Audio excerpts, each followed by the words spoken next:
Ndenge Mbote la bignonio Sobandeko. Otep la famille, c'est votre soeur qui revient. Kaneter, moi la Bakoko, je suis l'enfant des ancêtres, je suis l'enfant des divinités de Kama. Dans une vidéo précédente, je vous ai fait l'introduction, je vous ai présenté les Orisha, c'est-à-dire les divinités dans le panthéon Yoruba. Les Yoruba, je répète, ce sont des peuples qui vivent au Nigeria, au Togo, au Bénin. J'ai parlé d'eux, moi qui suis Congo, mais sachez que la culture Yoruba a des similarités avec toutes les autres cultures qui se trouvent à travers toute l'Afrique. Maintenant, je veux développer sur les divinités, sur les orishas dans cette vidéo.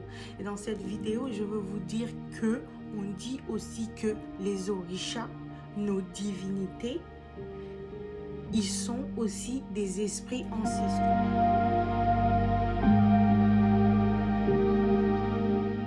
Je rappelle, on dit déjà que les divinités de l'Afrique, on dit que ce sont des lois cosmiques. Okay?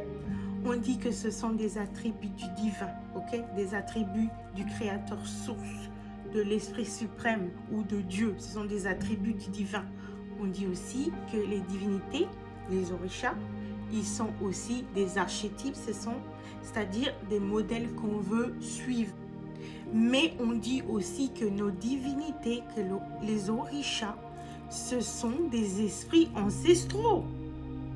Une chose que vous devez savoir, si vous ne savez pas déjà, la culture Yoruba, je répète, ou je dis, a des similarités avec toutes les autres cultures à travers l'Afrique.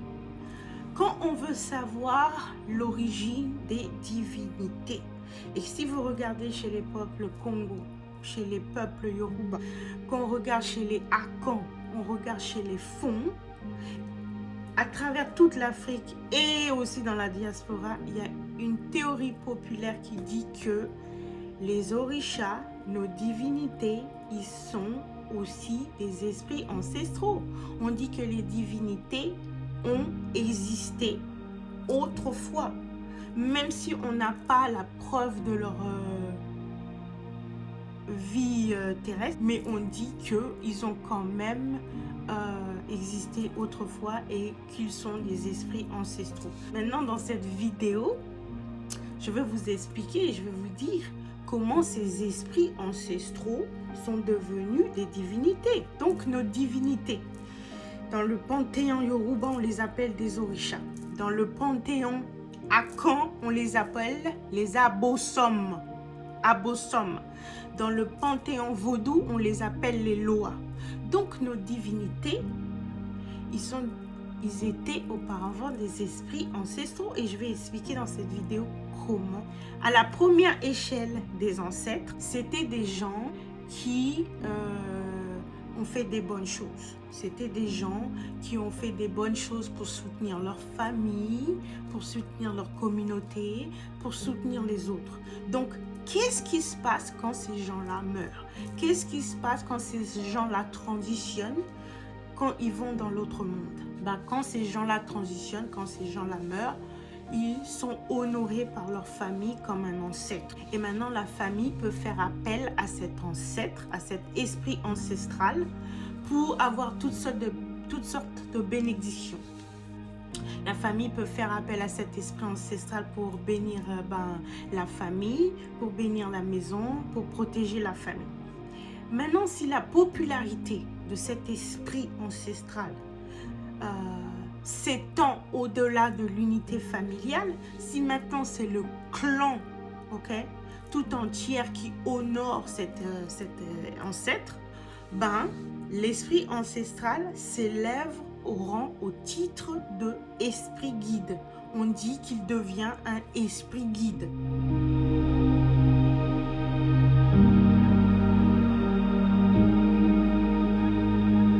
Maintenant, si la popularité de cet esprit s'étend au-delà de la famille, si cet esprit est honoré maintenant dans la famille et en dehors de la famille, si cet esprit est honoré dans le clan et en dehors du clan.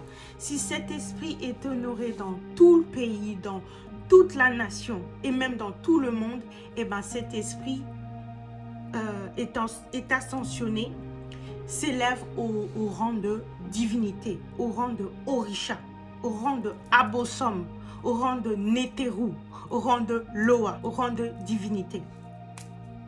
Donc, c'est dans cette mesure que les divinités, c'est aussi un esprit ancestral. Et je dirais même plus, par exemple, Obatala.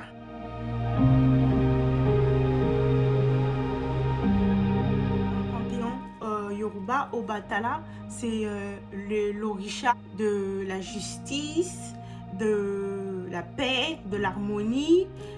Obatala, c'est en fait tout un groupe d'ancêtres, d'esprits ancestraux qui ont les qualités de Obatala. Ce sont des ancêtres qui, dans leur vie, dans leur essence, ils sont pour l'harmonie, pour la paix, pour la justice, pour unifier la communauté, pour élever la conscience de la communauté.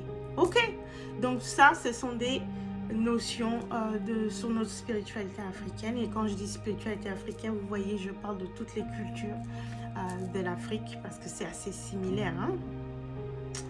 Voilà, et tout ce que j'ai appris, tout ce que je partage avec vous, j'apprends ça du vaudou, des pratiquants de l'IFA, des pratiquants de la santeria, du palo mayombe.